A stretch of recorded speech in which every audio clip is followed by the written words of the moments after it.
이 날짜를 잡다 보니까 이게 황금의 연휴입니다. 그죠? 오늘부터 뭐냐면은 5일까지 쭉 노는 이런 연휴 기간에 우리가 이제 이런 워크숍을 개최하게 되었습니다.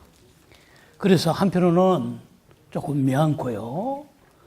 그러나 그래도 64명의 학생이 이 워크숍에 참여하겠다고 등록해서 오늘 이 자리에 오신 것을 보고 굉장히 뭐냐 하면은 마음속으로 이 사람들이 앞으로 희망이 있는 사람이다. 넘놀 때 공부를 한다.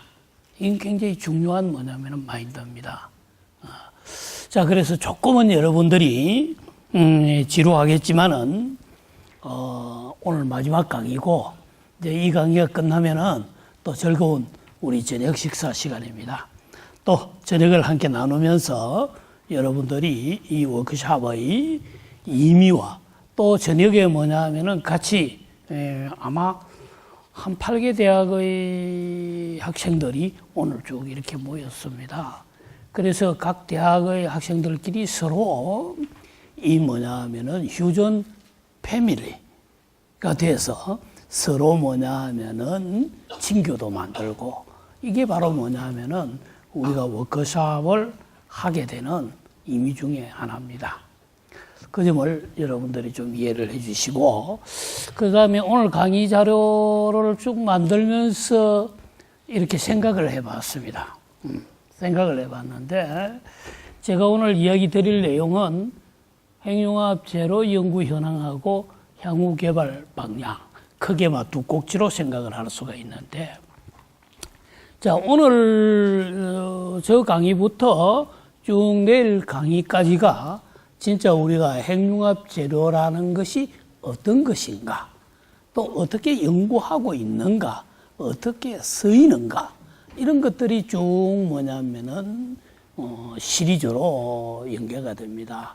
그래서 이번 기획을 하면서 제가 느낀 것 중에 아주 저는 뭐냐면은 기분 좋게 생각한 것이, 사실은 이 핵융합 재료라는 것을 제가 접한 지는 한 20년 정도 되는데요.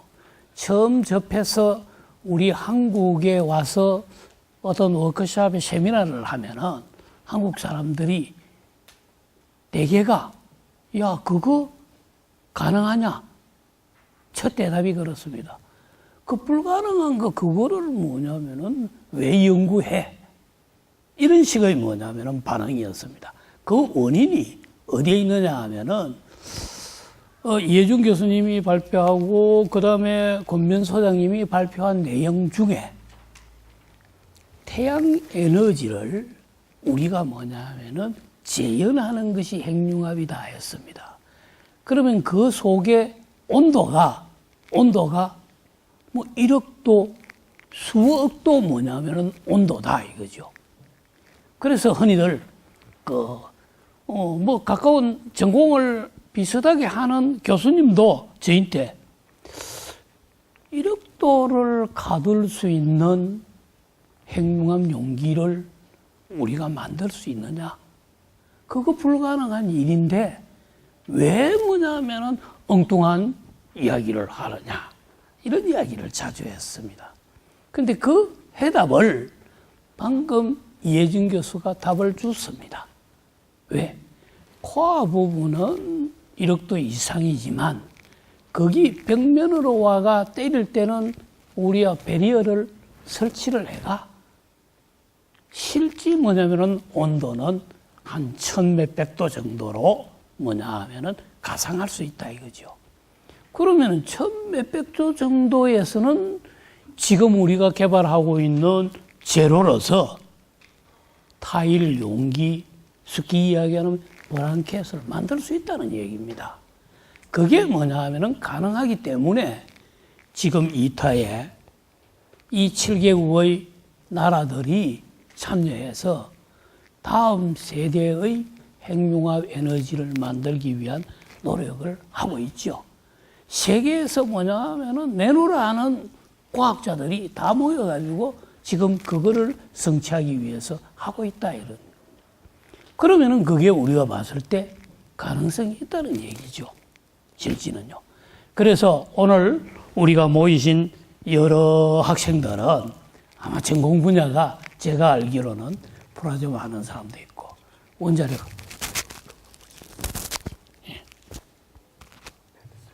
하는 사람도 있고 그 다음에 기계 제로하는 사람도 있고 또 제로과학 학생도 있고 물리과도 있고 아마 각 층의 학생들이 오늘 이 자리에 모인 것으로 생각이 되어집니다.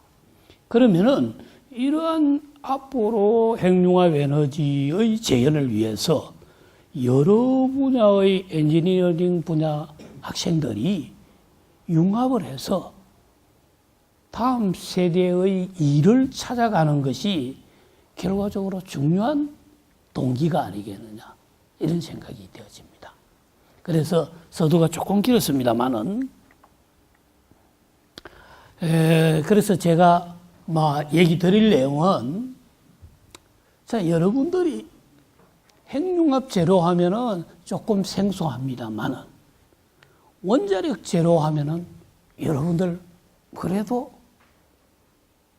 뭐냐면 몸에 와닿고 주위에 익혀져 있죠. 왜냐하면 우리나라 원자력기가 굉장히 많다 아닙니까? 그죠? 그런데 이 원자력기도 역사를 보면은요, 아까 검문 소장님이 한 50년 전후 이야기를 했습니다. 실제 그렇습니다. 50년 사이에 이 원자력 에너지가 사고도 나고 그 다음에 이게 현실적으로 우리 값싼 전기를 쓰게도 되고 이런 거예요, 실질은. 그래서 저는 이게 뭐냐면 이걸 접할 때 굉장히 뭐냐면 지난 과거를 생각을 하게 되는데 내가 중학교 다닐 때 이 전기가 없어가지고 시골이니까 호롱불 밑에서 공부를 했습니다. 촛불 켜놓고. 그럼 그게 지금 뭐냐면 한 세대에서 몸에 와닿는다는 얘기예요. 50년 후에 우리가 이 전기가 얼마나 편리합니까? 사실은. 그런데 이런 에너지가 다음 또 50년 후에 핵융합 에너지로 이 전기를 대체할 수 있다. 이렇게 생각하면은 기분이 굉장히 좋고 다음 50년 후에는 나는 뭐냐 하면은 그 상황을 못 봅니다. 아마도. 그러나 여러분들은 어떻게 되겠습니까? 그 현실을 접할 수 있겠죠. 그죠? 그런 어떤 기쁨 속에 희망을 갖고 여러분들이 뭐냐면은, 공부도 해 주십사 하는 부탁을 드립니다. 그 다음에 이제 핵융합이라는 것은 간단하게 요약을 하고, 그 다음에 이제 핵융합 제로 개발 현황을 내가 한 20년 동안 해온 내용을 뭐냐면은 위주로 해서 말씀을 드리고, 그 연구 내용을 좀 소개하고, 그 다음에 이제 이런 핵융합 제로 개발을 위해서 그러면 우리가 정부에서는 또 지자체에서는 대학에서는 어떤 일을 해야 될 것인가 하는 뭐냐 하면은 내용을 조금 이야기하고 결론을 맺도록 하겠습니다. 자, 그래서 이 원자력에 대해서 조금만 설명을 할게요. 1970년대에 원자력 에너지의 평화 이용이 돼가지고 1956년 10월에 이 영국에서 원자력 1호기가 만들어졌습니다. 그러면은 56년이라고 했더니 지금 뭐냐 하면은 2015년이니까 약 한 59년 정도 됩니다. 그죠? 그러니까 이 원자력의 전기 에너지가 그리 많지 않다는 얘기죠. 59년 사이에 이게 뭐냐 하면은 이 원자력이 만들어졌다. 그랬는데 70년대에 석유 파동이 일어가지고 가솔린 값이 굉장히 올라갔습니다. 그러면은 전기를 우리가 쓰기 위해서 뭐냐 하면은 굉장히 뭐냐 하면은 전기 에너지 단가가 올라가게 되는 거예요. 그래서 원자력의 필요성이 이때 뭐냐 완전히 부각이 됐습니다. 그래가지고 각 세계에서 지금 원자력이 뭐냐 하면은 만들어 시작이 되고요. 여기 그러나 이 원자력은 좋은 점이 있는 반면에 또 지금 우리가 기장에 우리 국내에서는 원자력 1호기가 만들어져 있습니다. 그죠? 수명이 2017년에 거의 뭐냐면은 저기 되는데 그래서 우리 많은 시민들이 불안해하지요. 그래서 고리 1호기는 샷다운 시켜야 된다. 이렇게 이제 지금 뭐냐면은 우리가 이야기를 하고 있습니까? 그죠? 그래서 실제 미국의 3마일 원전 방사선 누출 여기인데 안에 뭐냐 하면은 핵 반응에 의해서 뭐냐 하면은 녹아내리는 문제가 생겼습니다. 실제. 그러니 미국에서는 야, 이거 하면 큰탈 나겠다. 그래서 미국이 원자력에 뭐냐면 거의 손을 뜨고 손을 띄습니다. 아니나 다를까 한 뭐냐 하면은 86년이니까 뭐 7, 8년 정도 뒤에 소련의 체르노빌 원전 사고가 일어났죠. 이건 뭐 세계적인 뭐냐 하면은 이슈가 되었습니다. 그래서 이 사고로 인해서 이 원자력을 접은 나라들이 제법 많습니다. 실제는요. 그러나 1979년 12월에 교토 이정선 아까 금연 소장이 이야기한 중에 CO2 가스를 줄여야 다른 에너지가 뭐냐면 올라가는 사용 비중에 핵융합 에너지도 굉장히 높은 포션을 차지하는 이야기를 했습니다. 이게 바로 교토 의정서입니다. 여기에서 세계 각국의 사람들이 모여가지고 환경 기후 변화가 앞으로 뭐냐면 세계적인 주범이 되니 우리 뭐냐 하면은 CO2를 줄이는 작업을 하자. 이걸 뭐냐면은 세계 각국이 사인을 한 거예요. 그러면은 앞으로는 환경 문제를 위해서 이 CO2를 아까 450뭐로 돼 있던데 그걸 안 줄이면은 결과적으로 뭐냐면은 산업을 할 수 없는 그런 문제가 생깁니다.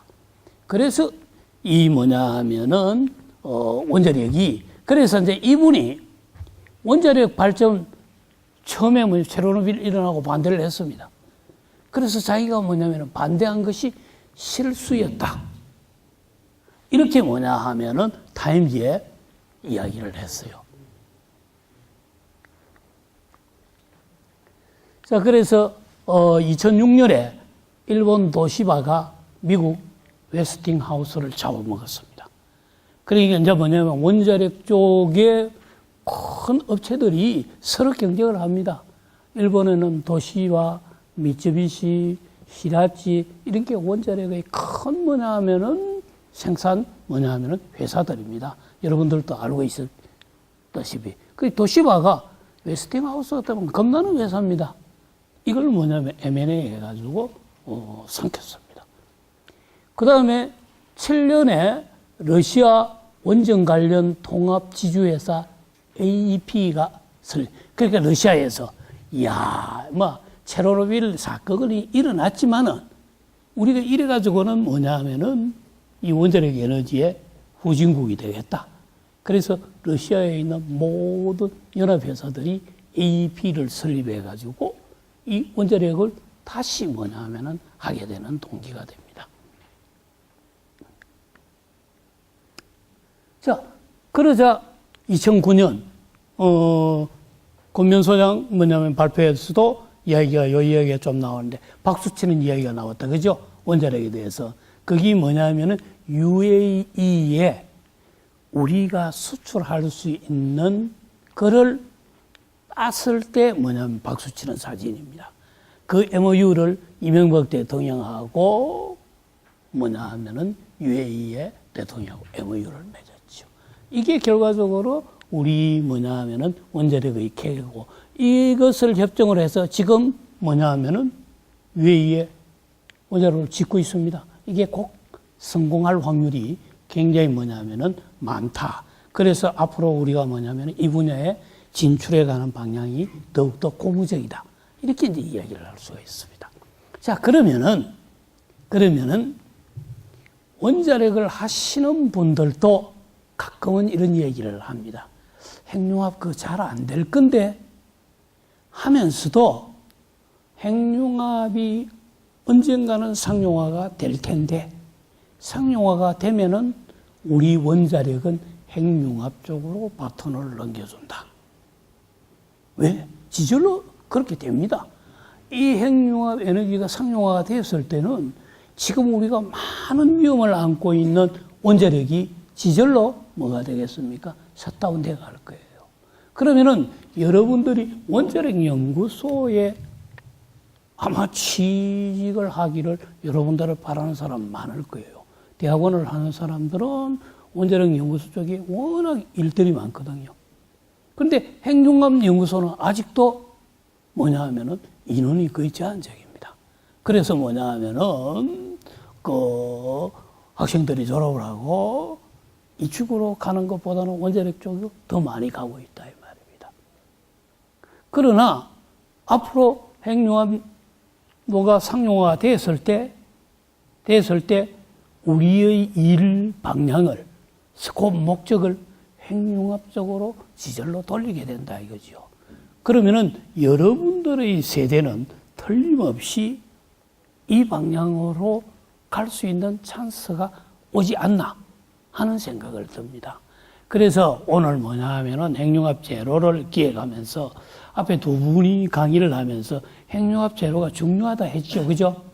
그래서 그 중요한 것 중에 종류가 많습니다.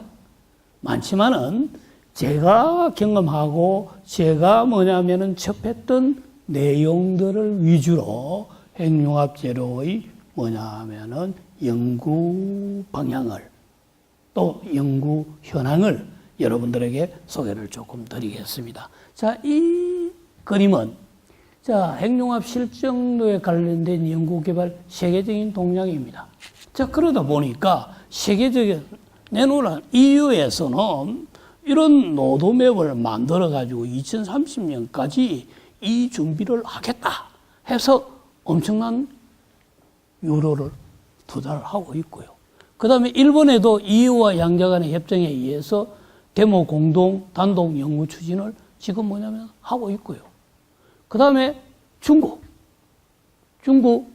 쪽은 최근에 중국이 겁나는 나라입니다. 돈도 많고 인력도 많고. 이래서 무대뽀로 뭐냐 하면은 이 핵융합을 세계적으로 선도국이 되겠다 해서 야망찬 뭐냐 하면은 플랜을 내놓고 있습니다. 그 다음에 미국도 이제 이 민간 투자를 가지고 이 뭐냐면 휴전 파워라 해가지고 10년 동안 계획을 뭐냐면은 미국도 지금 뭐냐면 돈을 내놓고 있습니다. 그러면 우리 한국에서는 어떻게 하고 있느냐? 그건 나중에 뭐냐 하면은 말씀을 좀 구체적으로 드리겠습니다. 자, 그래서 여러분들이 아다시피 지금 이타라는 데는 이런 나라들이 참여해서 이걸 지금 만들고 있습니다. 만들고. 그 다음에 이거에 대한 뭐냐 하면은 활용은 두 분이 아주 자세히 뭐냐 하면은 설명을 조금 어렵지만은 이렇게 했습니다. 자, 그러면은 여기서 이제 우리가 핵융합이라는 화두를, 이야기해보자, 이 말이죠. 그러면 앞에서도 이야기가 됐습니다만은 실제는 이 두트론하고 트리트럼하고 두 개가 원료가 돼가지고 이 핵융합 뭐냐면 로 안에서 뭐 한다? 융합을 합니다. 융합을 하면은 휴전 리액션을 일으킵니다. 그러면 아까 하나가 뭐냐면 뉴트론이 나오고 그 다음에 뭐냐 하면은 헤륨이 나온다 했습니다. 실제는요. 그럼 이게 뭐냐 하면은 전반적인 어떤 뭐냐 하면은 가장 이해하기 쉬운 컨셉입니다. 자, 그러면은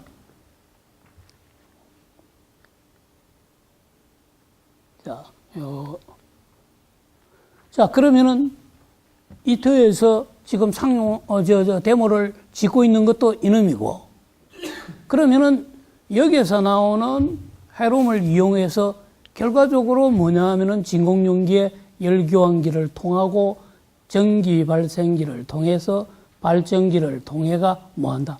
전기를 생산해냅니다. 그러면 이 전기를 우리가 도시에서 실제 뭐 한다? 쓰게 되는 하나의 뭐냐 하면은 컨셉입니다.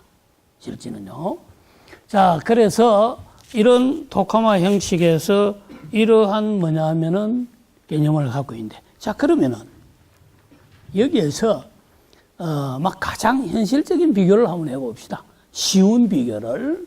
자, 이 뭐냐면 우주의 에너지 지구상에 만드는 원리로서 이거는 KBS에서 뭐냐면 방송한 내용입니다. 방송한 내용을 뭐냐면은 제가 뭐냐면은 이렇게 올려놓은 건데, 자, 수소를 중수소하고 삼중수소하고 아까 앞에 뭐냐면은 연료를 이용해서 반응을 한다 했습니다. 그러면은 실제 이 에너지가 경제성을 한번 따져보면은 바닷물 1리터 0.3g을 중수입니다. 바닷물 1리터에 0.3 뭐냐면 g의 중수소를 낼 수가 있다, 그죠? 그러면 이것을 휘발유에 비교해 보면은 이렇습니다. 여기 휘발유에 비교해 보면은 0.3g 중수소가 이 휘발유 300리터의 에너지를 낸다, 이겁니다. 자, 그 다음에 중수소 1g을 시간당 10만 킬로와트의 전기를 생산하는데 만약에 사용한다고 보면은 실제 중수소 1g이면 이 트럭에 석유 8톤하고 같은 에너지를 낼 수가 있다. 자, 이렇게 비교해 보니까 중수소가 굉장히 뭐냐 하면은 좋은 에너지, 그죠? 그죠? 그리고 우리나라가 이 핵융합을 하기 좋은 입지를 갖고 있는 이유 중에 하나가 우리는 어떻습니까? 삼면이 바다입니다. 수소는 마음대로 바다에 가면 있습니다. 그죠? 이걸 정제해가지고 원료를 쓰면 된다는 얘기죠. 그래서 지금 월성에 가면은 실제 뭐냐 하면은 중수소, 뭐냐 하면은 그 제조 공장도 만들어져 있죠. 트리티움도 만드는. 그래서 이제 이런 것들이 결과적으로는 굉장히 좋은 입지로 우리가 뭐냐 하면은 서 있다. 이렇게 여러분들이 이해를 하시고. 자, 그래서 이제 우리나라에서 야심차게 K스타를 만들었죠. 실제는 이 K스타 뭐 앞에서도 여러 번 나왔는데 K스타가 쭉 이렇게 연도별로 이렇게 만들어가지고 2008년에 이 플라즈마를 보게 되었습니다. 성공적으로. 뭐 6천가 확실히 모르겠지만 아주 짧은 시간에 이 플라즈마를 뭐냐면은 보게 되었습니다. 그게 뭐냐 하면은 고무적인 하나의 동기다, 이 말이죠. 그래서 외국에서 뭐 한목사님 여기 계시지만은 이 K스타 이거 만들 때 주역입니다. 주역이었는데 외국에서 한국에서 K스타를 만들 수 있을까? 거의 뭐냐면은 회의적으로 봤습니다.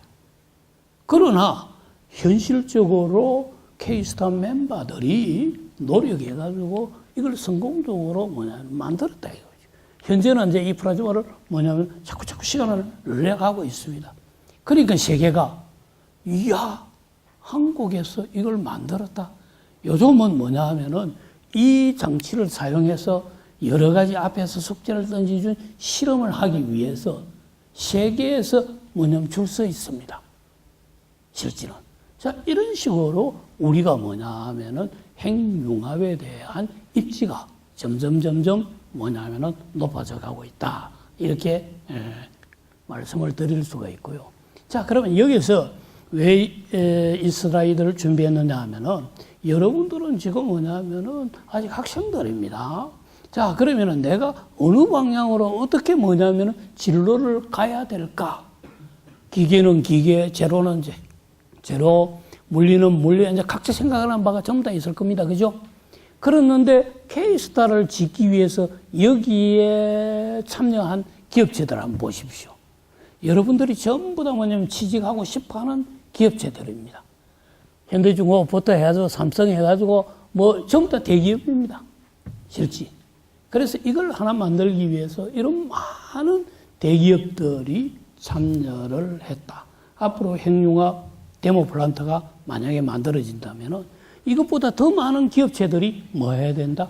같이 함께 가야 된다.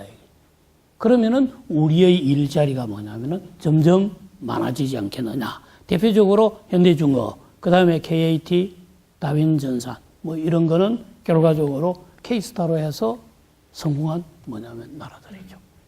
자, 그래서 이타 뭐냐면은 비즈니스 포럼이 14년 작년 7월에 서울 프라자 호텔에서 개최가 되었습니다. 그때 뭐냐 하면은 많은 내용들의 이야기가 뭐냐 하면은 토론이 됐죠. 자, 이런 것들이 결과적으로 우리가 앞으로 뭐냐면은 고무적으로 갈 수 있는 내용이다. 자, 여기까지는 제가 조금 뭐냐면 핵융합 제로를 이해하는 데 도움이 되기 위한 뭐냐 하면은 백사이드라 이렇게 여러분들이 이해해 주시고, 그러면 이제 핵융합 제로를 국내의 연구 뭐냐면 동향을 봐야 되는데 여러 가지 엘리멘트가 있습니다. 여기에는 실제. 그러나 여기에서 뭐냐면은 여러분들에게 이야기 드리고 싶은 것은 저방사와 철강 제로, 그 다음에 시커 복합 제로, 그 다음에 각종 제로의 조사 특성, 그 다음에 텅스텐 뭐냐 하면은 접합 기술. 왜냐하면 이혜준 박사가 얘기했던 그 다이버터에 대해서 많은 얘기를 했죠. 그죠? 다이버터를 제일 쉽게 얘기하는 사람은 이렇게 이야기를 합니다. 우리가 집에 있는 화장실 있죠. 대변기. 그죠? 대변기다 이래 봅니다. 그러면은 왜냐하면은 우리가 먹고 많은 것을 소화한 쓰레기를 결과적으로 대변기에 뭐 한다? 전부 다 걸러보내죠. 그죠? 그러면은 핵융합 그 플라즈마 반응 안에서 일어나는 모든 쓰레기 찌꺼기를 다이버터로 전부 다 보내가지고 청소하는 기계다. 이래 보면 됩니다. 그래서 이 다이버터를 우리는 뭐냐 하면은 핵심적인 기술로 봅니다. 이게 안 만들어지면 청소를 잘 못하면 어떻겠습니까? 여러 가지 일들이 일어나죠. 그죠? 그렇기 때문에 뭐냐면은 청소를 잘 할 수 있는 기계를 잘 만들어야 된다. 그래서 우리가 키 테크놀리자 이렇게 이야기하는데, 그래서 앞에 말씀 중에서도 이 텅스텐이 중요한 재료다. 그러면은 이 왜 중요하냐? 이것을 어떻게 우리가 다룰 것이냐? 뭐 이런 것들이 뭐냐 하면은 이슈가 되고 있습니다. 자, 그러면은 우리가 핵융합에서 제일 뭐냐면 재료를 하는 사람이 생각해야 될 내용 중에 첫째가 이겁니다. 이거 여러분들 화학 원소기호 전부 다 알고 있죠? 그죠? 여러분들 화학 시간에 아마 많이 달달달 외웠을 겁니다. 실제. 그러는데 여기서 제가 이야기를 하는 것은 이 액티베이션, 저방사화를 시키기 위해서 핵융합은 방사성이 높으면은 그 재료가 아무리 성능이 좋아도 못 쓴다 이 말입니다. 그러면은 저방사가 돼야 된다 이 말이에요. 그러기 위해서는 지금 뭐냐 하면은 여기에 있는 요 파란 놈들, 요 부분 놈들, 요게 뭐냐 하면은 방사성을 줄 수 있는 원소다 이 말이죠. 그래서 이제 우리가 합금이라는 것은 이놈을 전부 다 우리가 조합하는 것이 합금인데 저방사화를 위해서 이 뭐냐 하면은 주기율표를 딱 놔놓고 재료를 제작합니다. 그래서 거기에 이제 기본으로 깔려야 되고, 자, 그러면은 핵융합에 들어가는 여러 가지 요소가 있습니다. 요소 중에서 요구하는 조건이 있습니다. 예를 들면은 이 TBM에 들어가는 이 뭐냐면은 브랑켓 시스템에 요거를 만들기 위해서는 요구 조건이 뭐냐? 첫째로 이 뉴트론이 14메가볼트 이하여야 된다. 견디낼 수 있어야 된다. 이게 이제 조건이 되고 이러되시니, 그 다음에 뭐냐 하면은 변형이 데미지가 150 dPa 뭐냐 하면은 정도 견디내야 된다. 그 다음에 헤륨이라든지 수소라든지 이런 생산이 뭐냐 하면은 가능해야 된다. 이런 조건을 만족해야 결과적으로 이 뭐냐 하면은 엘리멘트를 만들 수 있다. 이렇게 이제 봅니다. 자, 그 다음에 이제 두 번째 요구 조건으로서는 브랑켓 종류도 여러 개가 있습니다. 여러 가지가 있는데, 이러한 뭐냐면 플라즈마를 받는 면에서 퍼스트 월 뭐냐면은 이 냉각 뭐냐면 저기 있습니다. 그러면 이런 냉각 뭐냐 하면은 하나의 뭐냐 하면은 퍼스트 월을 만들기 위해서 결과적으로 여기에 뭐냐 하면은 이런 용접이라든지 그다음에 거기에 나오는 뭐 여러 가지 효용이라든지 이 지금 14메가볼트 뉴트론을 보통 뭐냐면은 받는다고 했을 때 견디낼 수 있는 안전성 이런 게 전부 다 이제 뭐냐면은 확보돼야 합니다. 그다음에 이제 세 번째 뭐냐면은 니카이모토 요구 조건으로 우리가 공업용어로 했을 때 결과적으로 이 구조물의 부분이 이 지금 이 브랑켓이 부분입니다. 앞에도 많이 나왔죠, 그죠? 이 구조물인데 이 구조물을 만드는데 결과적으로 이게 이런 컨트롤을 할 수 있는 놈이라든지 그 다음에 이 코스트라든지 이런 게 전부 다 뭐냐 하면은 최적 조건이 돼야 되는 겁니다. 설계 조건으로서. 그래서 이러한 리콰이어먼트를 우리가 얘기를 할 수가 있고요. 자, 그렇다면은 이제 결과적으로 실제 여기에 나오는 액티베이션이 줄어드는 거. 우리가 뭐냐 하면은 저방사화라고 얘기도 할 수 있는데 일반적으로 뭐냐 하면은 환경에 안전하기 위해서는 결과적으로 MO라든지 AG라든지 MB가 1ppm 이하로 들어가야 된다. 구조물을 만들 때. 이게 요구 조건입니다. 실질은요. 그 다음에 Low Activation Element, 우리가 많은 원소가 앞에 있었는데 거기에서 C라든지 크롬, 텅스텐, 바나듐, TA, TI, SI 이런 원소들이 방사화를 줄일 수가 있습니다. 그래서 저방사. 그래서 이제 우리가 제로를 만들려고 했을 때 이러한 뭐냐면은 요구 조건을 우리는 항상 생각을 해야 됩니다. 그래서 현재 구조물로서 사용되고 있는 것이 대표적인 게 이 세 가지가 있는데, 나인크롬 뭐냐면은 더 뭐냐면 텅스텐, 그러니까 우리가 일반적으로 저방사화 페라이트 스틸 이래 이야기합니다. 그 다음에 이제 요 바나듐 얼로이, 그 다음에 시크 뭐냐면은 컴포지트. 이런 것들이 결과적으로 핵융합 제로로 뭐냐 하면은 챌린지가 되고 있습니다. 추천이 되고 있습니다. 이유는 저방사화를 할 수 있는 제로다. 이렇게 뭐냐 하면은 보고 있고요. 자, 그래서 일반적으로 앞에 이야기했던 이 세 가지 제로가 결과적으로 여기에서 요 뭐냐면은 스몰 연료율하고 그 다음에 냉각 온도하고 요거는 이제 사용 온도고 그 다음에 연료율이고 그래서 이 재료마다 뭐냐면은 사용 온도와 효율이 이렇게 어느 정도 뭐냐면 추천이 되고 있습니다.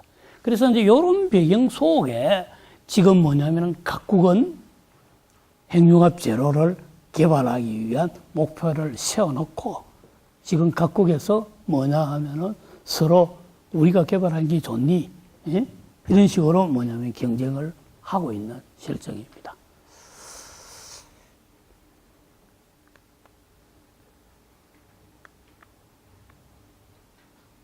자, 그래서 예를 조금 뭐냐면은 몇 개를 들면은 지금 JLF1이라는 저방사화 철강이 있습니다. 일본에서는 JLF1하고 F82H하고 두 그룹이 정부에서 경쟁을 붙였습니다. 경쟁을 붙여가지고 너희들이 저방사화 철강 재료를 개발해라. 우수한 놈을 국가에 뭐냐 하면은 서겠다. 이래가 한 그룹은 JLF1을 이 시리즈로 쫙 성분비를 바꿔가면서 개발하고 또 한 그룹은 F82H를 쫙 시리즈를 바꿔가면서 재료를 개발했습니다. 두 개를 경쟁을 시켰습니다. 정부에서.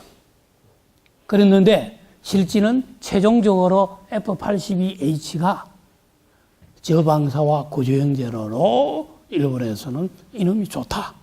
이걸 선택을 해봤어요. 그럼 한 그룹은 완전히 죽죠. 그죠? 한 그룹이 죽는. 그런 어떤 뭐냐면은 히스토리가 있습니다. 자, 그때, 여기 보면 HK윤, 그러면은 저 이니시에이션이죠. 이름이죠. 저도 뭐냐 하면은 이 제로 개발 팀에 뭐냐 하면은 참가를 했습니다. 실제. 그래서 고야마라 있죠. 아키라 고야마. 교토대학에 있는 우리하고 파트너 교수입니다. 실제는요. 이분이 많은 제로 개발에 아주 기여를 많이 한 사람이고, 그 다음에 이게 두께를 어떻게 하느냐에 따라서 결과적으로 제로의 성질이 어떻게 평가가 되느냐. 라운드 로빙 테스트를 했습니다. 똑같은 제로를 줘가지고 똑같은 시험편으로 똑같이 뭐냐면은 데이터를 내봐라. 그래가지고 그걸 가지고 이제 뭐 비교를 했죠. 그래서 우리가 한 팀은 요거지요. 요 그룹. 그래서 해보니까 거의 뭐냐면 대동소이합니다. 실제는요. 이런 결과를 뭐냐 하면은 얻을 수가 있었고요.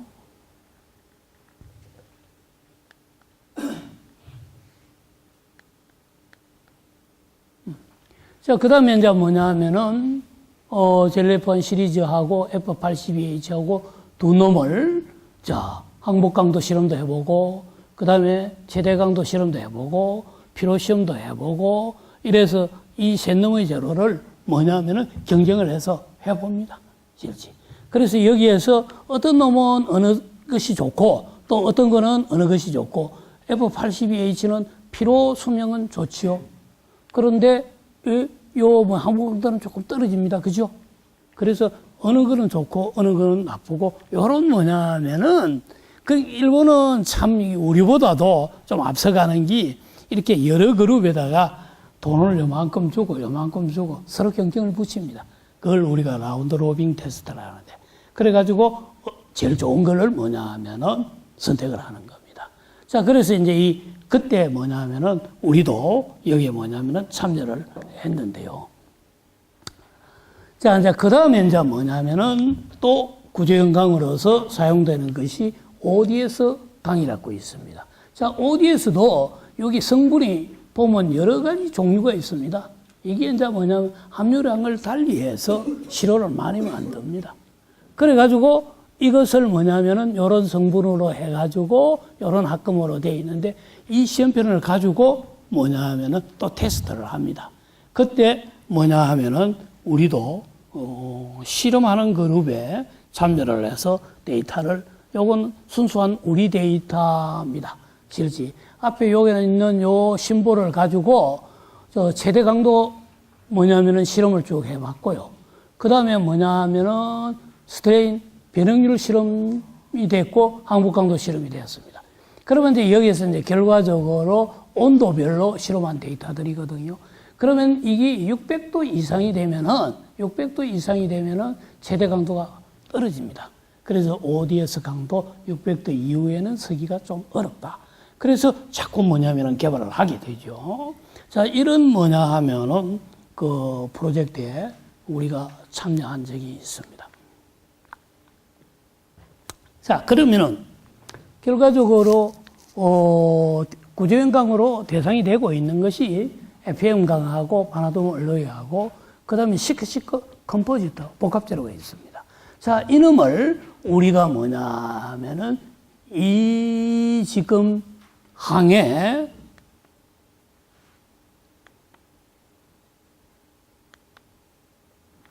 뭐냐 하면은 그래프에 서로 비교했습니다. 그러니까 이 세 놈을 다 뭐냐 하면은 기본 데이터를 가지고 라디에이션은 어떻고 코스트는 어떻고 엔지니어링 측면에서 오퍼레이션 템퍼레이처 뭐 여러 가지로 해가지고 실험을 해가지고 이 결과가 뭐냐면은 데이터를 찍어본 겁니다. 아주 좀 옛날 데이터지만은 이러한 뭐냐 하면은 라운드 로빈 테스트를 해가지고 실제 뭐냐 하면은 검증을 하게 되는 겁니다. 자, 그 다음에 이제 두 번째 실리콘 카바이드입니다. 역시 실리콘 카바이드 여러 기관에서 여러 뭐냐 하면은 재료를 개발합니다. 그러면은 이제 여기 지금 나와 있는 이게 재료를 개발한 팀입니다. 그러면 이 팀들의 데이터들을 밀도, 인장 강도, 지금 이라데이션, 그러니까 최대 온도, 그 다음에 스몰 컨덕티비티, 열전 도율, 뭐 인장 탄산계수 각 뭐냐면은 이쪽은 비조사하고 이쪽은 뭐냐면은 이라데이션 조사 실험을 해서 데이터를 모아본 겁니다. 그러면 이 중에서 어느 놈이 가장 좋을 것인가? 물론 이거는 좀 아주 옛날 2003년도 데이터니까 올드 데이터죠. 그죠? 최근 데이터는 더 뭐냐 하면은 어드밴스 돼 있을 거예요.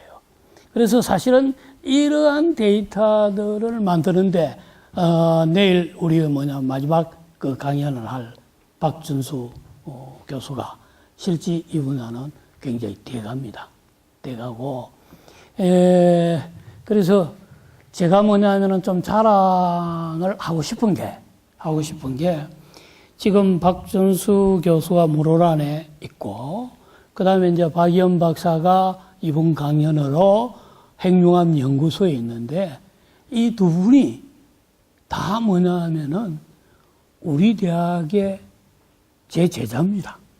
그리고 교토대학에 가서 학위를 받고 한 사람은 무료란 공대, 한 사람은 핵융합 연구소 전부 다 뭐냐 하면은 이런 어떤 데이터를 축적하고 내일 강의를 할 겁니다만은 그런 강의의 데이터에 아마도 국내에서 선구자입니다.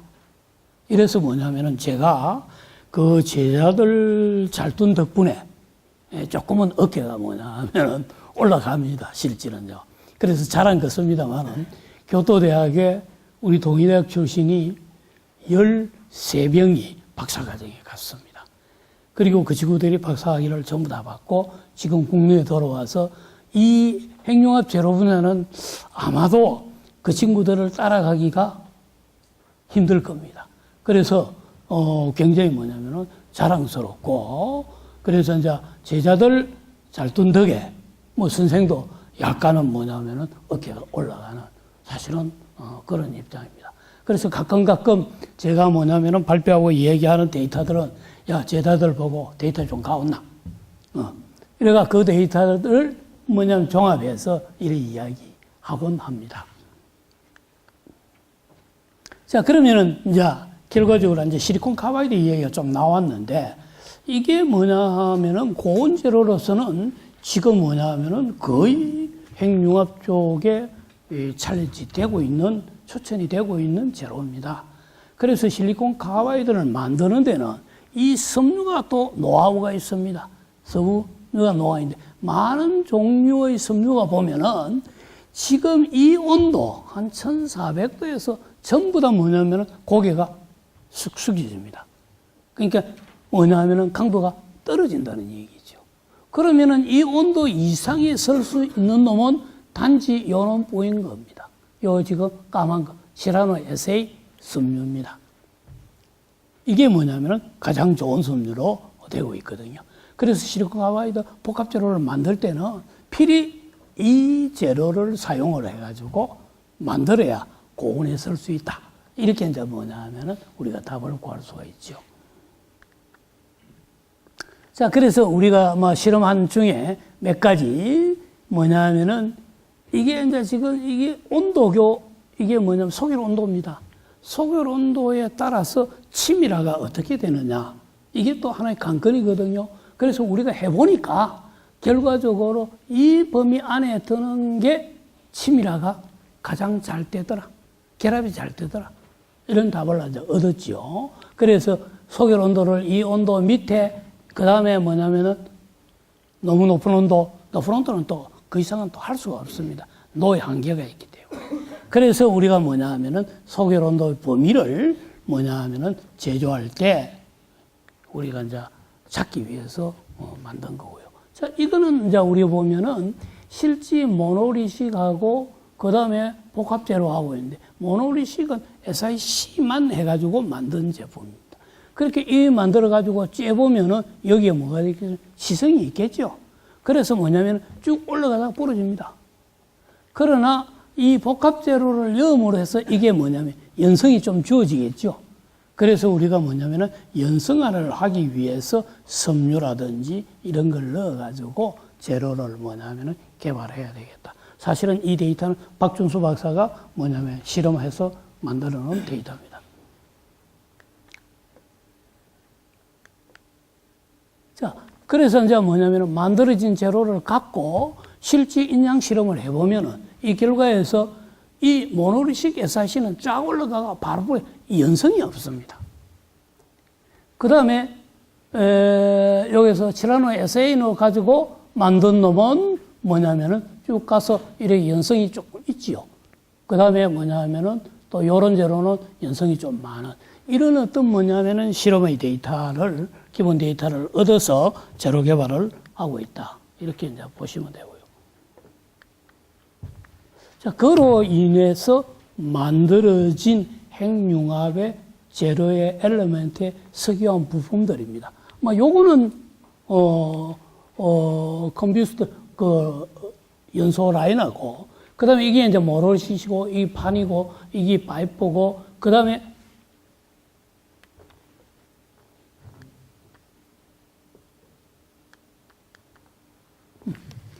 그런 식으로 우리가 만들 수가 있습니다. 자, 그러면은 이제 우리가 지금 목표를 두고 있는 것이 결과적으로 뭐냐 하면은 이 데모라는 목표를 타켓을 두고 있습니다. 앞으로 우리가 이제 K스타에서 2타로 가서 2타 다음에 우리가 계획은 데모입니다. 데모라는 것이 이제 상용화거든. 그 다음에 이제 상용화가 되면은 실증로로 이제 뭐냐면은 가게 되는데 실제 이 데모를 향해서 데이터베이스가 돼야 되고 그 다음에 헤륨하고 수소 뭐냐면은 효과가 평가가 되고 파괴 인성이라든지 이런 게 이제 뭐냐면 얻어져야 되는 조건이 만족돼야 되고 그 다음에 뭐냐면 파워 리액터에서도 결과적으로 라디에이션 그러니까 조사에 대한 저항력이 커야 됩니다. 그래서 이러한 뭐냐 하면은 거대한 뭐냐 하면은 그 부품을 만드는 것이 우리가 하나의 목적이거든요. 자, 그래서 결과적으로 뭐냐면 연성지성 우리가 뭐냐면은 이 천의 온도입니다. 이거는 이라데이션 조사를 하기 전에 천의 온도가 요 정도면은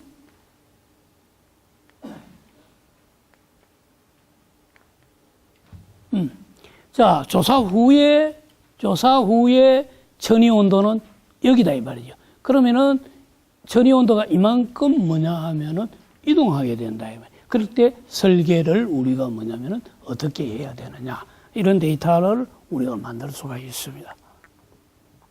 자, 그래서 결과적으로 이제 여기서 이라데이션이라는 얘기가 나왔는데 조사라는 것은 우리가 이제 핵융합이든 원자력이든 그 환경 속에 이 이라데이션을 받게 됩니다. 조사를 받게 되면은 예를 들어 가지고 여기 한번 봅시다. 요거는 바나듐 얼루입니다. 바나듐 얼루인데 자, 요거는 조사 안 한 상태 410도, 520도 이러면은 요 표시가 좀 이상합니다만은 이렇게 뭐냐면 제로의 표면이 달라진다 이거죠. 자, 그래서 요거를 또 보면은 요거는 뭐냐면 헤룸 조사인데 1 APPM 그 다음에 4, 15, 50 ppm으로 하면은 이 제로에 대해서 요 뭐냐 하면은 구멍이 뻐끔뻐끔 생깁니다. 이걸 우리가 뭐냐 하면 스웰링이라 하는데 제로 안에 이런 뭐냐 하면은 문제가 생긴다 이거죠. 그러면은 이것을 우리가 또 뭐 해야 되겠습니까? 컨트롤을 해야 되겠죠. 제로 개발하고 우리가 해야 되는 이런 것들이 우리 이제 제로를 하는 사람들의 일입니다. 자, 그러기 위해서 이제 그러면은 이걸 또 평가를 해야 될 거 아닙니까? 그죠? 조사를 받아가지고 평가를 해야 되는데 이게 이제 교토대학에 있는 이온빔 장치입니다. 타켓을 가지고 뭐냐면 쏘아가지고 그 재료에 뭐냐면은 스웰링을 보는 장치이고요. 자, 바로 이 장치입니다. 그래서 저도 교토대학에 한 1년간 가가 있으면서 이놈 장치 옆에 구경하고 뭐냐 하면은 좀 많이 했죠. 그래서 이제 박준수 박사는 실제 이제 이런 것들을 하고 이러는데. 그래서 이제 이런 장치들을 갖고 이런 것들을 뭐냐 하면은 평가를 하게 되는데. 자, 그래서 이제 결과적으로 보면은 이 실리콘 카바이드의 이 뭐냐 하면은 지성을 조금 제거하기 위한 방법이라든지, 그 다음에 새로운 프로세서로 가지고 이런 뭐냐 하면은, 연소 챔버를 만든다든지, 그 다음에 이제 여러 가지 뭐냐면 마이크로 스트럭처를 컨트롤 한다든지, 그 다음에 여기서 실제 이제 재료들을 뭐냐면은 실험을 해보면은 온도에 따라서 이 뭐냐 하면은 인장 강도가 어떻게 되는가. 이런 데이터들을 이제 우리가 설계 쪽에 뭐냐면은 쓰게 되죠. 자, 그 다음에 이제 뭐냐 하면은 국내 거를 우리가 조금 그러면은 교토대학에 있는 그 장치를 이용하든지 지금 우리 국내에도 이런 조사를 할 수 있는 실험 장치가 있어야 되는데 딱 지금 한 군데입니다. 원자력 연구소에 하나로라는 게 있는데 이 하나로의 조사 실험은 정말 뭐냐면 줄이 많이 서가 있고 그 다음에 거기에서 실험하는 것은 한계가 있습니다. 한계가. 그런 문제가 있고 그 다음에 지금 뭐냐면 그래서 각 뭐냐면은 이 빔을 가속기를 지금 만들고 있는데 우리나라는 가속기는 지금 포항 가속기로부터 그 다음에 뭐냐 하면은 ISB에서도 가속기를 만들고 가속기가 여기저기 지금 뭐냐 하면 많이 만들고 있습니다. 근데 이 가속기도 들봐도 보면은 사용 목적에 따라서 용도가 전부 다 달라요. 실제로. 그게 이제 문제점인데 그러면은 지금 가장 우리가 최근에 요 부산의 KBS 기초과학연구원 분원에서 가속기를 만들었습니다. 이 장치인데 이게 뭐냐 하면은 이제 원래 뭐냐 하면은 성공을 했거든요. 완전히 세팅이 됐습니다. 그래서 지금 시운전을 하고 있는데 우리 시험편도 지금 뭐냐면 여 들어가서 실험을 지금 할 생각입니다. 현재는 부산대학에 이 장치가 있는데 요게 뭐냐 하면은 저쪽에 그 뭡니까 지산 단지로 곧 이정을 할 생각입니다. 그래서 여기 지금 뭐냐 입자 에너지를 줄 수 있는 범위가 나와 있고 그 다음에 거기에 대한 반응 나오고 현재 할 수 있는 작업의 일들이 요게 뭐냐면은 소개되어 있습니다.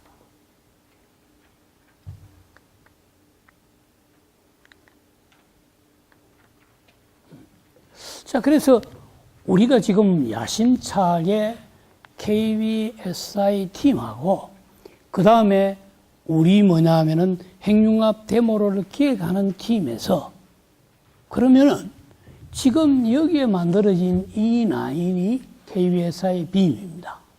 여기에서 우리가 이 빔만 설치해서 여기에 뭐냐면은 400kV 전자현미경을 갖다 붙이면은 이게 인슈터로서 뭐냐 하면은 재료의 모든 사항을 평가할 수 있다. 이 그림을 우리가 뭐냐면은 본따게 된 것이 바로 이겁니다. 이게 이제 지금 북해도 대학에 있는 가속기 시스템입니다. 실제는. 그래서 이 빔 라인을 설치해서 이 뭐냐 하면은 전자현미경에 여면은 재료를 안에서 인슈트해서 가속을 시켜가지고 안에 모든 내부를 평가할 수 있는 시스템입니다. 그래서 이걸 우리가 모디파이어해서 우리도 국내에 한번 만들어 보자. 이런 계획을 앞에 그리면서 뭐냐 하면은 그려본 것이 됩니다.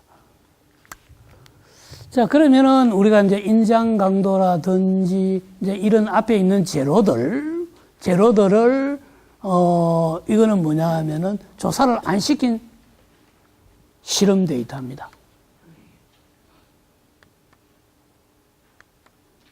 그러면은 2.2 dPa로 270도로 조사를 시키면은 뭐냐면 치성은 되겠죠.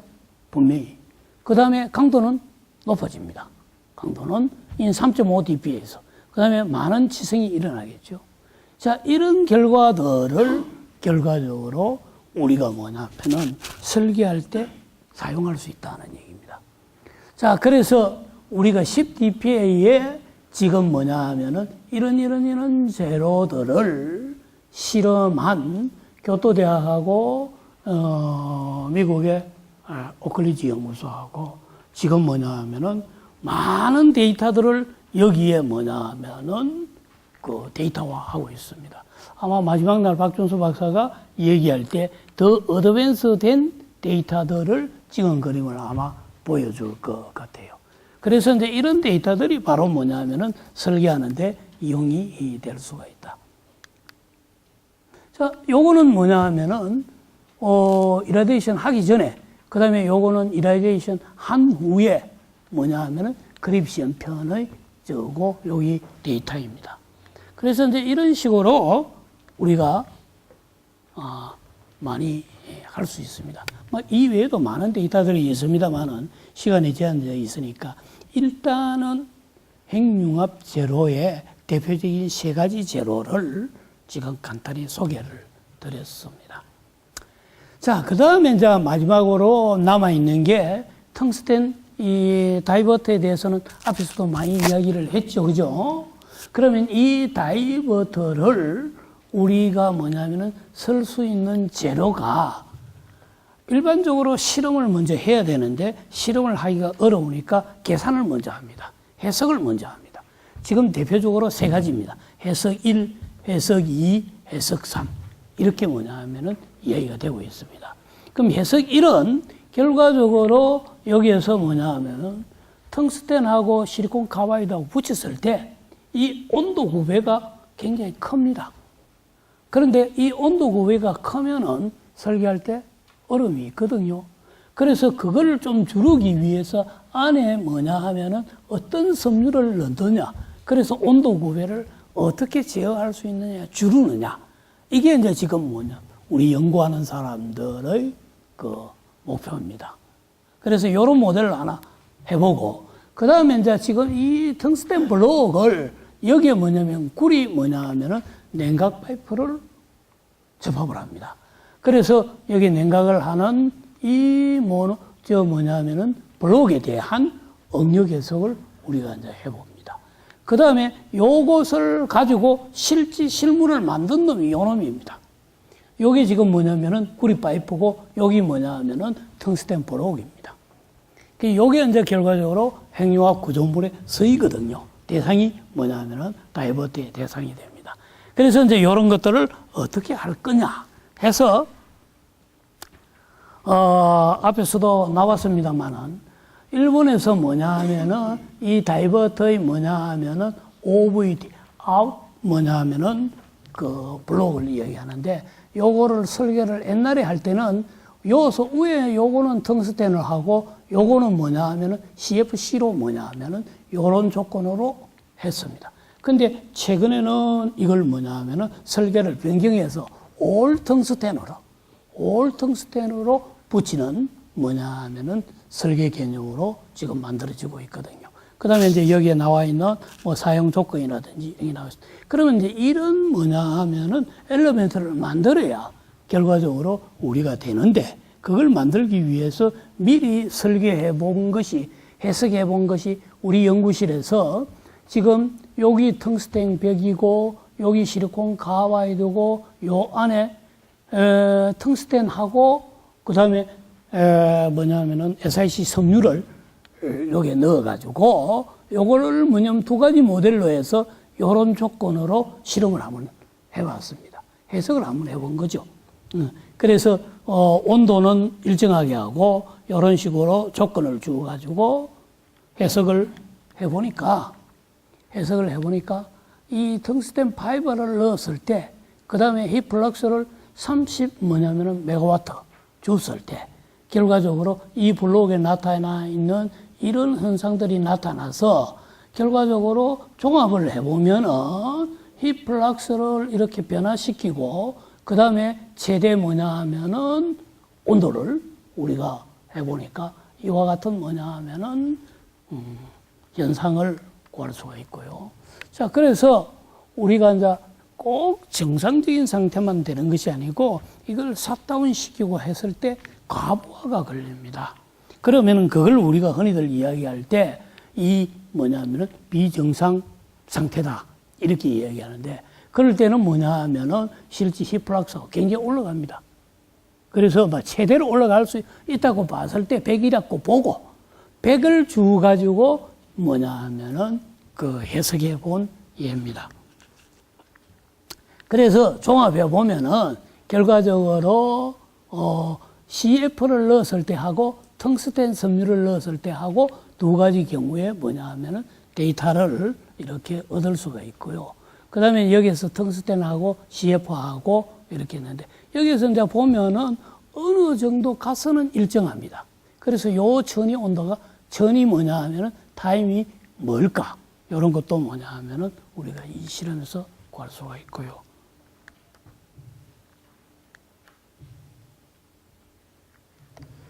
시간이 어떻습니까? 시간이 10분. 네, 그렇죠. 자, 그래서 이 내용이 좀 많은데 시간을 맞추기 위해서, 왜냐하면 밥 시간이 있기 때문에 가급적이면은 조금 스킵하고 넘어가겠습니다. 자, 그러면은 결과적으로 이제 해석만 그렇게 할 것이 아니고 실제 이것을 제조를 한번 해보자. 제조를 하는 데는 두 가지 방법입니다. 하나는 HP고 하나는 여기 HP고 요거는 뭐냐면은 히프고 두 가지 방법을 가지고 뭐냐 하면은 사용해서 만들고 또 그놈을 우리가 뭐냐 하면은 조사를 시켜보고 그 다음에 요거는 해석한 거는 넘어가겠습니다. 자, 요것도 넘어가겠습니다. 자, 그러면은 판재를 이용해서 SiC를 접합했을 경우 온도에 따라서 이 계명 반응층이 달라집니다. 그래서 이제 이런 것들이 결과적으로 또 강도에 미치는 영향이 달라지고요. 그 다음에 이제 그놈을 가지고 굽힘 실험을 해봤습니다. 그럼 굽힘 실험을 해보니까 또 어떻게 되고 온도에 따라서 이 반응층이 뭐냐 하면은 달라지는 이런 것들을 뭐냐면 볼 수가 있습니다. 자, 요거는 이제 최근에 우리 학생이 물호란에 가서 인턴십으로 가서 우리가 이제 인턴십을 우리 한 교수님이 때 고맙게 생각하는 게 이 프로그램으로 해서 우리 학생들이 인턴십을 가서 많은 데이터를 얻고 있습니다. 그래서 물호란에 2명을 보내서 그 학생들이 정말 우리 한국에서 석사과정 하는 것보다도 더 많은 실험을 해오고 있고 또 우리 이제 오 박사는 북해도 대학에 가서 정말 짧은 2개월이지만 얻은 데이터가 굉장히 많습니다. 이제 그런 것들이 결과적으로 앞으로 우리가 이런 연구를 해가는데 큰 도움이 된다. 그래서 이 자리를 빌어서 우리 한 교수님한테 감사하다고 인사드립니다. 자, 요거는 지금 뭐냐면 나노 인덴트 실험인데 여기 지금 뭐냐면 SiC고 여기 뭐냐면 텅스텐입니다. 그럼 요 계면이 있겠죠.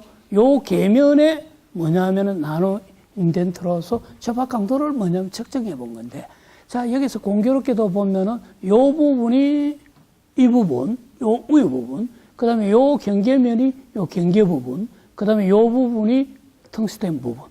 이렇게 뭐냐 하면은 인덴트가 달라집니다.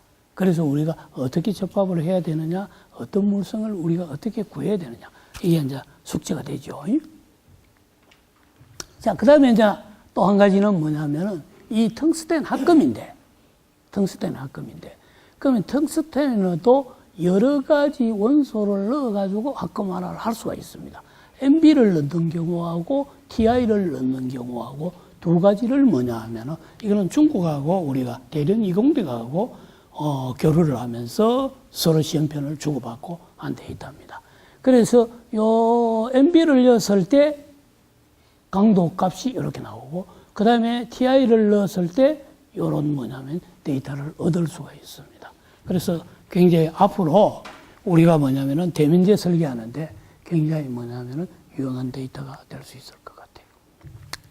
자, 여기까지는 일단 뭐냐면 저거고요. 그 다음에 자, 향후 앞으로 우리가 이제 이런 것을 연구를 해야 될 거 아닙니까? 그죠? 그러면 지금 연구 기반이 거의 없습니다. 그래서 국가핵융합연구에서 기획을 지금 하고 있습니다. 자, 이런 연구들을 어떻게 할 것이냐. 그래서 우리가 한 2년간 기획을 해가지고 이 부산시하고 극한환경 부품 소재 연구센터를 한번 만들어 보자. 야심차게 뭐냐 하면은 기획을 한 내용인데, 자, 이거는 우리 한정훈 교수님이 그린 그림인데, 이걸 거점화를 만든다는 얘기입니다. 우리나라에 핵융합 뭐냐 하면은 연구를 할 수 있는 거점. 자, 여기 부산입니다. 부산은 핵융합 제로, 대구, 광주 자기장, 그 다음에 전북은 플라즈마, 그 다음에 서울은 시뮬레이션, 뭐 이런 식으로 큰 그림을 그려가지고 거점화를 뭐냐 하면은 기획을 하고 있습니다.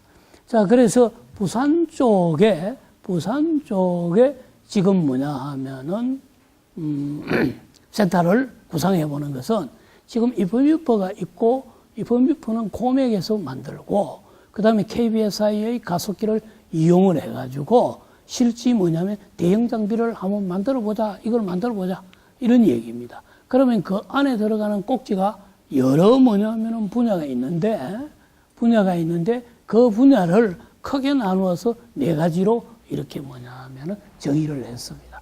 그래서 원자력 제로, 핵융합 제로, 해양 플란트, 뭐냐면 소재 평가. 이게 뭐냐면은 이런 노드맵하고 연계가 몰립니다. 자, 그래서 이제 부산에 이름을 가칭입니다. 극한 환경 부품 소재 연구센터. 이후에 핵융합, 그 다음에 심해저, 원자로 다 한번 담아가지고 우리가 뭐냐 하면은 그림을 그려보자 해서 한 2년간 그렸습니다. 실제. 그러나 사업은 따지는 못하고요. 이걸 뭐냐 하면은 어떻게든지 정부 R&D로 만들어 가자. 그런 게 이제 지금 뭐냐 하면은 우리가 기획팀의 목적이고요. 자, 그래서 뭐냐면은 이런 핵융합 산업의 동기는 결과적으로 여기 있는 이 그림입니다. 이 K스타에서 2타에서 데모로 이게 뭐냐면 우리는 퍼스트 무브를 해야 되는 입장입니다. 그러기 위해서 우리가 뭐냐면 어떻게 기획해야 될 것이냐 하는 내용이 되겠고요. 그 다음에 요거는 뭐냐 하면은 원자력 쪽의 산업 분포를 이야기하고 있고요. 그 다음에 요거는 해양 플란트에 대한 산업 분포를 이야기를 하고 있습니다. 잘 아시겠습니다만은 해양 플란트는 지금 이쪽 부산이 동남권의 허브가 될 수 있는 게요. 지금 울산, 그 다음에 부산 녹산, 그 다음에 기장, 뭐냐면은 이쪽이 하나의 뭐냐면은 원자력 산업 벨트도 돼 있고, 해양 플란트 벨트도 돼 있고, 여러 가지 뭐냐면은 기계 쪽, 제로 쪽 허브가 이쪽에 지금 뭐냐면은 구축이 되어 있습니다. 여러분들 아다시피 원자력 뭐냐면은 그 병원이 기장에 있지요. 거기에 UAE 뭐냐면은 그 수출용 원자를 짓고 있지요. 그 다음에 가속기 만들어지고 있지요.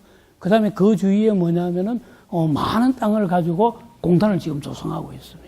그래서 이제 그런 연계를 하면은 결과적으로 동남권에 이런 어떤 소재 산업이 하나의 허브가 될 수 있다. 이렇게 해서 부산시하고 용역을 받아가지고 실제 이제 요 부분인데, 요 기장 부분인데 지금 총 사업비를 굉장히 좀 많습니다만은 부산시에서 110억 정도 뭐냐 하면은 지원을 하겠다.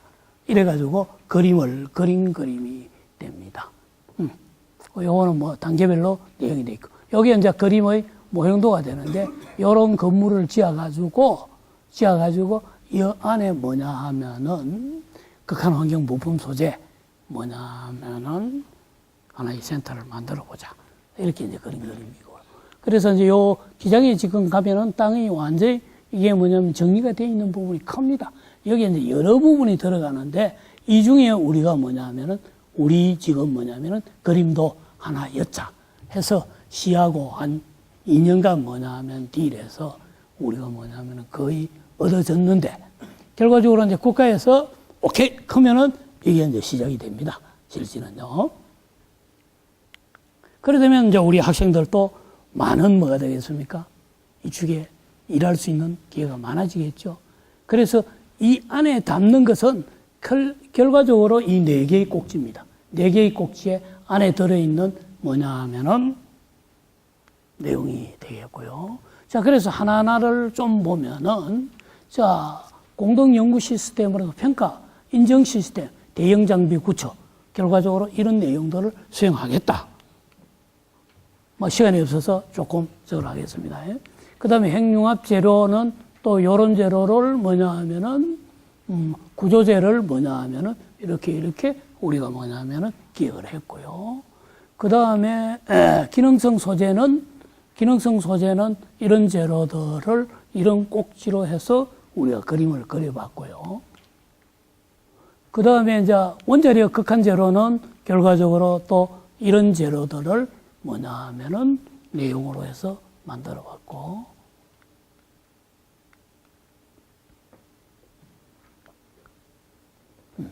그 다음에 이제 해양 플란트도 이게 뭐냐면은 굉장히 그 중요한 재료입니다.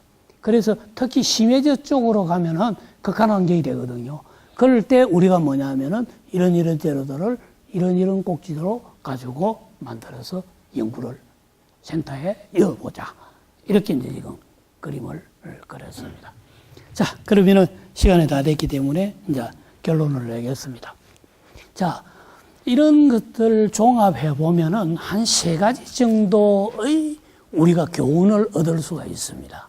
얻을 수가 있는데, 첫째로, 이게 저 그림입니다. 선글라스 괜찮죠? 이게 이제 지금 북해도 대학인데, 북해도 대학에 가면은 이분이 윌리엄 크라크라는 분의 동상입니다. 윌리엄 크라크가 미국의 지금 MIT 전신이 MIT 농대가 있습니다. 실제는 그 농대가 있었는데 거기 학장인 사람이었어요. 그때 이 학장인 사람이 일본이 북해도 대학이 생기기 전에 이 양반을 일본이 초청해가지고 당신이 마음대로 뭐냐 하면은 그림을 그려서 대학을 만들어 봐라. 그래가지고 이 사람이 처음 거기 와서 그림을 그린 게 북해도 농대입니다. 북해도 전신이 농대거든요. 물론 지금 뭐 농대도 상당히 다른 것도 발전이 돼가고 농대도 돼가지만은. 그래서 이 사람이 농대로 시화를 해서 그림을 그렸는데 일화가 하나 있습니다. 이 사람이 뭐냐면 영어 여러분들이 3일째 배운 보이스 비 앰비서스, 이 말을 채창한 사람입니다. 청년들이여 야망을 가져라. 그래서 일본이 뭐냐면 전후 패배하고 한참 일본이 일어나고 할 때 일본의 청년들에게 이 사람이 야망을 갖게끔 뭐냐면은 심어준 선구자입니다. 그래서 재밌는 일화가 있는데 이 사람이 뭐냐 하면은 농대 그 답사를 나와가지고 이제 채취를 한다 아닙니까? 그래서 나무 위에 눈이 이렇게 뭐냐 하면은 맺혀 있었어요. 그럼 이 눈을 채취해가지고 성분 분석을 해볼 필요가 있는데 이게 뭐냐면 올라갈 방법이 없단 말이죠. 그죠? 높이가 있으니까. 자기가 엎드렸습니다. 자기가 엎드리고 학생 보고 자기 위에 올라가서 그 눈을 채취해라. 이렇게 했어요. 그런데 학생이 이게 뭐 신을 벗고 올라가야 될지, 신을 신고 올라가야 될지, 뭐부터 할 거 아닙니까? 그죠? 근데 그 양반 하는 얘기가 신을 신고 올라가라. 그래서 뭐냐면 그걸 채취해가 분석한 일화가 있다. 그건 뭘 메시지를 주느냐 하면은 학생들에게 나의 낮은 자세를, 내가 뭐냐면 MIT에서 학장이라고 하는 것이 아니고 내가 뭐냐 하면은 이 연구를 위해서 자네들의 뭐냐면은 하나의 그 기둥 주춧돌이 되겠다. 내를 밟고 올라가서 따서 연구해라. 이게 뭐냐면 일본에 청년들에게 심어준 아주 큰 이벤트의 교육이었습니다.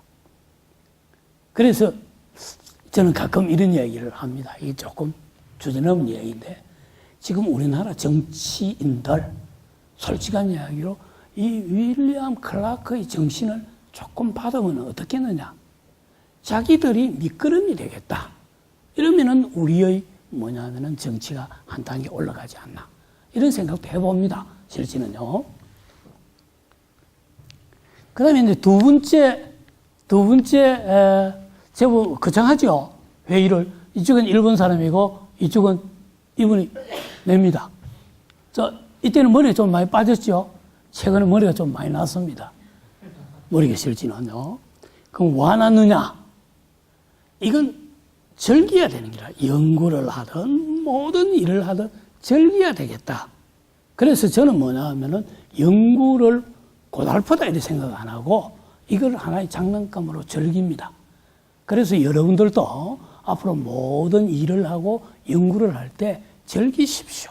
그럼 머리 납니다. 알겠습니까? 그래서 결과적으로 일본 사람들하고 이게 한 10년 전 이야기예요. 우리가 이제 MOU도 맺고 결과적으로 기술 교류를 위해서 우리가 한참 노력할 때 사진입니다. 자, 그 다음에 이제 마지막으로 여러분들, 자, 미래를 보는 눈이 있어야 됩니다. 이게 지금 하면은 1958년도에, 이게 어딥니까? 완전히 극한지대에 이 잠수함을 띄어서 우리 사람들이 완전 무장해가지고 그 개척에 들어가는 상황 아닙니까? 그죠? 그죠? 이렇게 개척하는데, 실제 1958년도에 이런 선구자 역할을 한 분이 있기 때문에 결과적으로 우리가 이 단계까지 오지 않았나 하는 내용이고요. 그러면 여러분들은 다음 세대 30년 후에 핵융합이라는 우리가 거대한 에너지를 위해서 여러분들이 미래를 보는 눈이 있고 선구자 역할을 해야 되지 않나 하는 이런 생각이 듭니다. 그래서 세 가지의 맺는 말로 오늘 제 강의를 마치겠습니다. 감사합니다.